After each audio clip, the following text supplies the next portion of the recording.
Lain gyud madi og kakita kag aesthetic na pagkaon sa FB. Unya imong lutuon kay murag kita man kana lami man. Unya ang mga cooking materials na ako dili jud kauyon basta nga na aesthetic ang istoryahan. Pero wala man na nag-base diha. Ang importante lami gyud ang lutuon unya lami ang nagluto.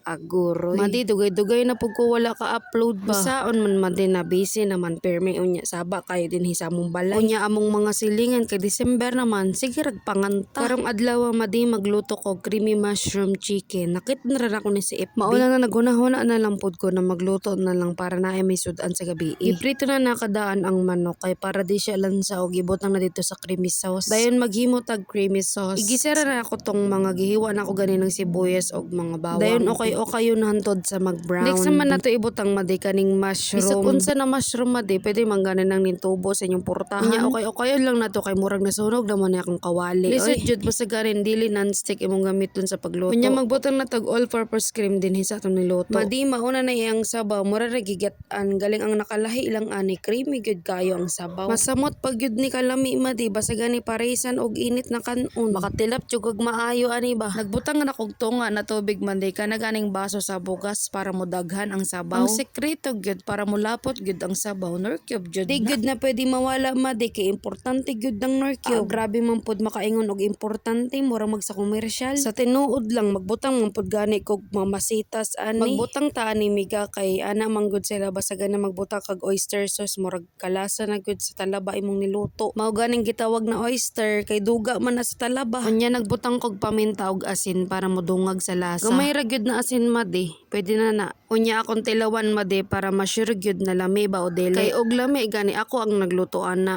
Pero og dili lami, ambot lang kinsay naglutoan na. Unya madi, pwede na nato na ibutang ang giprito nako ganina na manok. Madi kinanglang gyud ipaligo ang sabaw ani kay para gyud modikit ang lasa sa manok. Nya pagkulo ana, luto na madi. Dali ra no, dali ra gyud di maluto madi kay pila ra man nagaluto og manok. Di man na baboy kay pila ka oras na nimo to pakuluan. Makaingon jud ko madi basta gani kakita kog sudan. Nya kita man ko sa Ricardo's madi kana ganing makaingon ka na sayon ra man nilutoon. Di gyud na ako napadugayin madi mo paspas jud kog adtog palengke. Ari sa mi madi kaon sa mi lami aoy.